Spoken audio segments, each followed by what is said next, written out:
આકરા તાપ વચ્ચે ભાવનગર શહેરમાં વીજ કાપના કારણે નાગરિકો અકળાયા। ભાવનગર શહેરના કેટલાક વિસ્તારમાં આજે વીજ કાપનો નિર્ણય કરાયો, જેના કારણે વહેલી સવારથી નાગરિકો ઉકળાટથી અકળાઈ ગયા। આ તો આજની સમસ્યા હતી, પરંતુ ફુલસર વિસ્તારમાં છેલ્લા 1 વર્ષથી આ સમસ્યા છે। સ્થાનિકોનો આરોપ છે કે વીજ વિભાગ ગમે ત્યારે દિવસ દરમિયાન 2 કલાક વીજળી ગુલ કરી નાખે છે। ભાવનગર 40 થી 45 ડિગ્રીના તાપમાન વચ્ચે સેકાઈ રહ્યું છે, ત્યારે પીજીવીસીએલ દ્વારા વીજ કાપ જાહેર કરવામાં આવે છે, જેના કારણે સ્થાનિક વિસ્તારના લોકો હોય છે તે ત્રાહિમામ પોકારી જતા હોય છે। અહીં જે ફુલસર વિસ્તારમાં એબીપી અસ્મિતાની ટીમ આવી છે, અહીંના સ્થાનિક સાથે વાત કરવાનો પ્રયાસ કરશું। કેવા પ્રકારની વીજ સમસ્યા રહે છે? બહુ સમસ્યા છે અને અવારનવાર લાઇટ કાપી નાખે અને અમારે ઘંટી હાલે છે।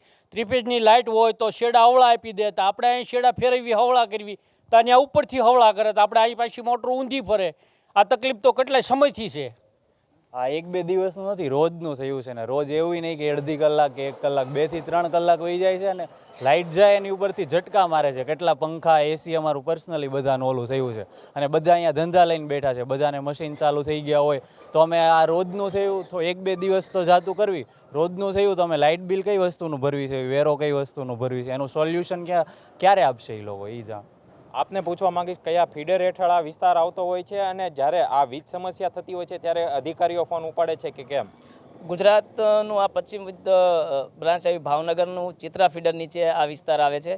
અહીંયા 9 ફીડર આવેલા છે અને આ 9 ફીડર 4 વર્તેજ અને 4 અમરપાર્ક ફીડર છે। ખાલી ફીડરની વાત કરીએ તો આ વિસ્તારની અંદર જીઆઈડીસી પણ ઇન્વોલ્વમેન્ટ કરવામાં આવી છે। અન્ય ફીડરો છે, એક ફીડરની અંદર મેક્સિમમ 4 થી 5 ફીડર હોય છે, પરંતુ સૌથી વધારે આ ચિત્રા વિસ્તારની અંદર ફીડરો એ લોકોએ લોડ કરેલા છે અને આ વિસ્તારની અંદર દિવસની અંદર 2 કલાકો લાઇટો જતી રહી છે, ત્યાં કોઈ પણ પ્રકારના ફોન રિસીવ કરવામાં નથી આવતા। જ્યારે ટીસી બળી જાય છે ત્યારે 1 કલાક તો એ ટીસીને ગોતતા થાય છે લોકોને, સ્ટાફને, કે કઈ જગ્યાએ ફોલ્ટ આવેલો છે અને જે જગ્યાએ ફોલ્ટ હોય છે તો અન્ય સિટીની અંદર જે ફોલ્ટ હોય એ માત્ર 15 થી 20 મિનિટમાં એ રિપેર કરીને લાઇટ ચાલુ કરી દેવામાં આવે છે। તો અહીંયા ચિત્રા વિસ્તારની અંદર જે અનગણિત સ્ટાફ છે તેના કારણે જે ટીસી બળી જાય છે તો આગળનું જમ્પર એ કેન્સલ કરી નાખે અને પાછળનું કેન્સલ કરી નાખે। માત્ર 10 મિનિટ થાય છે લાઇટ આવતા, પરંતુ આખા વિસ્તારને 2 કલાક બાનમાં રાખે છે। માત્ર આ કોઈ એક દિવસની વાત નથી, છેલ્લા 1 વર્ષથી કન્ટિન્યુ અમે આ ગ્રામ્ય જીવન જીવી રહ્યા છીએ। આપને પૂછવા માંગીશ, એક તરફ 40 થી 45 ડિગ્રી વચ્ચે ભાવનગર સેકાઈ રહ્યું છે, લૂ લાગવાના કેસ વધી જાય છે, ત્યારે વીજ સમસ્યા તમારા વિસ્તારમાં કેવી રહે છે? લાઇટના હિસાબે તમે જોશો તો ડેલી ટુ ડેલી આ લાઇટ ઘડીએ આ લોકો કાપી કાઢે છે। એના હિસાબથી માંદગીનો એટલો બધો અત્યારે ભયંકર ઓલો નીકળી પડ્યો છે કે દવાખાને જઈએ છીએ ત્યાં બી લાઇટના હિસાબે 2-2 કલાક સુધી બેહવું પડે છે।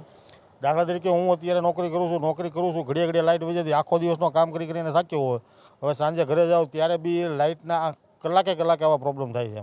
તો હું એમ કહું છું કે અમે રેગ્યુલર લાઇટ બિલ ભરીએ છીએ, તો આટલી તકલીફ અમારે શેના માટે ભોગવવાની એમ? તો સરકાર આના માટે શું કરે છે એમ?